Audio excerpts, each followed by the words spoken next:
बोलिए नारायण भगवान की जय। श्री सुजी महाराज शौनकादिक 88,000 ऋषियों को कार्तिक मास का 35वां अध्याय सुनाते हैं। कहने लगे, श्री शौनकादिक 88,000 ऋषियों ने कहा कि हे सुजी महाराज, आप जाते जाते हमें कृपया कर श्री तुलसी जी के विवाह की विधि बताकर जाइए कि किस प्रकार से श्री तुलसी जी का विवाह किया जाता है।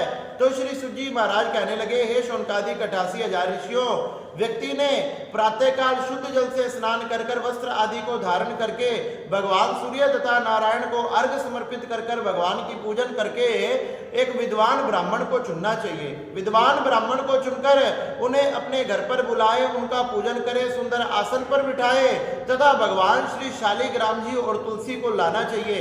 तुलसी का पूजन करना चाहिए। भगवान श्री शालिग्राम को पंचामृत से स्नान करवाना चाहिए। दोनों का गणेश पूजन आदि कर श्री शालिग्राम का पूजन कर तुलसी माँ का पूजन कर हमने यज्ञ करना चाहिए, सुंदर हवन करना चाहिए। अनेक प्रकार के मंत्रों से, वेद मंत्रों से अनेक प्रकार की आहुतियों को लगाना चाहिए। अनेक प्रकार की आहुतियों को लगाते हुए धीरे धीरे विवाह की विधि को प्रारंभ करना चाहिए। विवाह की विधि को प्रारंभ करते हुए श्री शालिग्राम जी और माँ तुलसी का विवाह करवाना चाहिए। सुंदर विद्वान ब्राह्मण इन विवाह को करवाए तो विवाह को करने के बाद हम जैसे अपनी पुत्री का कन्यादान करते हैं, उसी प्रकार से तुलसी को अपनी बेटी मानकर श्री शालिग्राम जी के साथ उनका विवाह करना चाहिए। अनेक प्रकार का और अपने हाथ से कन्यादान का संकल्प करना चाहिए।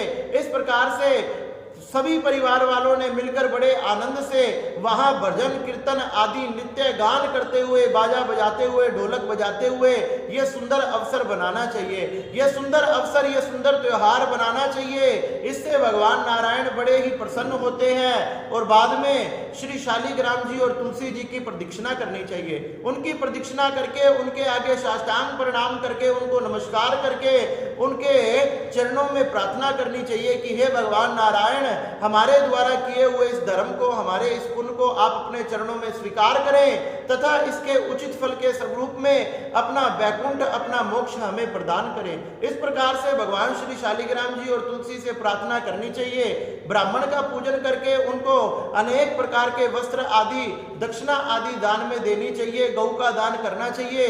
बताया गया, सुंदर ब्राह्मणों को, विद्वान ब्राह्मणों को भोजन कराएं तथा हर्ष उल्लास से हमें ये दिन व्यतीत करना चाहिए। इससे हमें महान पुण्यों की प्राप्ति होती है। हजारों जन्मों के पाप हमारे जलकर नष्ट हो जाते हैं। श्री शालिग्राम जी को तुलसी की मंजरी, तुलसी आदि समर्पित कर इस प्रकार से ये तुलसी विवाह किया जाता है। कहने लगे, जिस प्रकार से तुलसी विवाह होता है उसी प्रकार से आंवला, शमी तथा पीपल की भी विधि यही समझनी चाहिए। इस प्रकार से श्री सुजी महाराज ने शौनकादिक 88,000 ऋषियों को ये कार्तिक मास की बड़ी ही सुंदर कथा सुनाई। श्री शौनकादिक 88,000 ऋषि ये कथा सुनकर बड़े ही प्रसन्न हुए और अनेक प्रकार का भगवान का कीर्तन करते रहे और भगवान का कीर्तन करते करते भगवान नारायण उनके सामने प्रकट हो गए। चतुर्भुज धारण करके रूप भगवान नारायण उनके सामने प्रकट हुए। सबको मंगल आशीर्वाद प्रदान किया।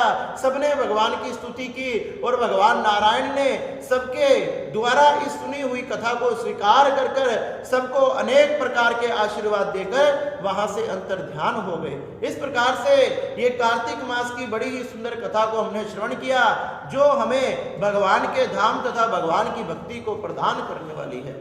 बोलिए नारायण भगवान की जय।